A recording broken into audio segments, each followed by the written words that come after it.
Hello, ChatGPT. Hey there, how's it going? What can I do for you today? Today I want to discuss how to identify and avoid toxic positivity. That sounds like a really important topic. Toxic positivity can definitely be tricky to navigate. We can chat about some signs of it, ways to avoid it, and how to maintain a healthy balance of positivity and genuine emotional support. Let me know what you're curious about. Okay, my first question is how would you define toxic positivity? Absolutely. So, toxic positivity is basically when there's an excessive focus on only positive emotions and forcing a positive mindset, even when it's not genuine or appropriate. It can lead to invalidating someone's real feelings and kind of brushing off their struggles. It's essentially prioritizing positivity over emotional authenticity. What are the key differences between positivity and toxic positivity? Great question. So, positive positivity is all about acknowledging and embracing good emotions and fostering an optimistic outlook, but while still being empathetic and validating all emotions, including negative ones. On the other hand, toxic positivity ignores or dismisses negative feelings and it kind of pressures people to be happy all the time, which can lead to feelings of guilt or shame for having any negative emotions. Okay, my next question is can toxic positivity have any short-term benefits or is harmful? That's a really thoughtful question. Toxic positivity can definitely have short term effects, like making someone feel misunderstood or invalidated, and it can lead to increased stress or even isolation in the short term. Over the long run, though, it can definitely be harmful because it might prevent people from addressing their real emotions and working through challenges in a healthy way. So it can have both immediate and long term impacts. How does toxic positivity affect mental health?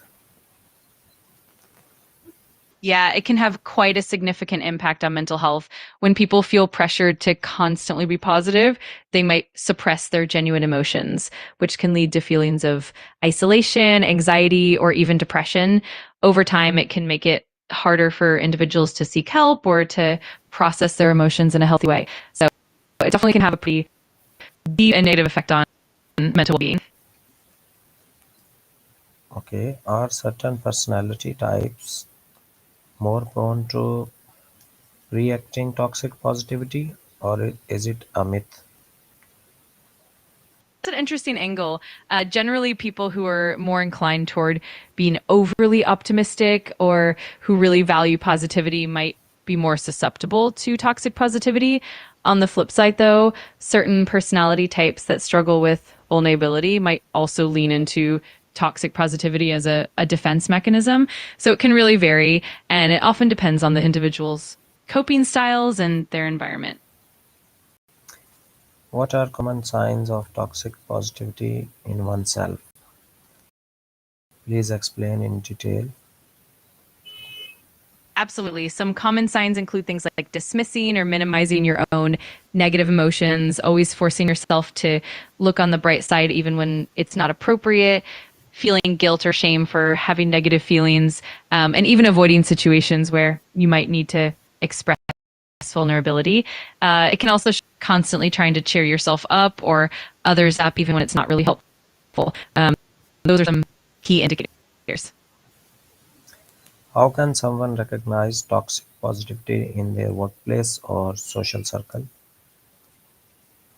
Yeah, definitely. In a workplace or social setting, you might notice things like colleagues or friends dismissing complaints or concerns with phrases like just stay positive or look on the bright side without addressing the underlying issues.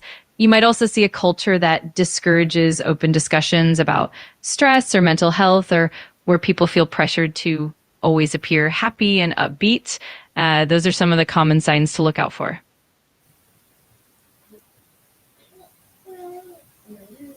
Okay, my next question is are there cultural factors that influence toxic positivity? Absolutely. Culture plays a huge role. For instance, some cultures really emphasize optimism, resilience, and a positive outlook, sometimes to the point of overlooking or downplaying negative emotions.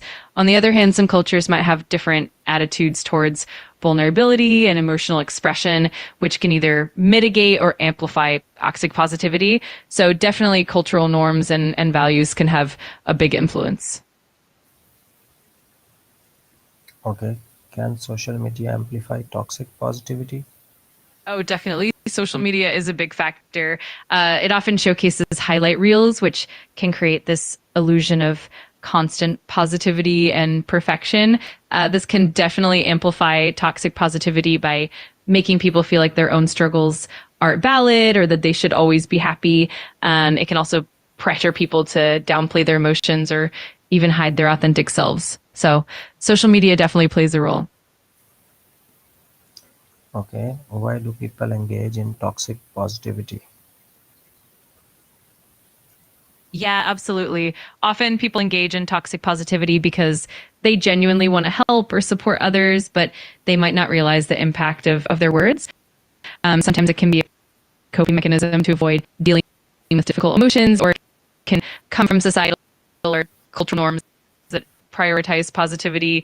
And sometimes it can also just be a lack of awareness about how important it is to validate those real complex feelings. Okay, my next question is, how does toxic positivity affect communication in relationships?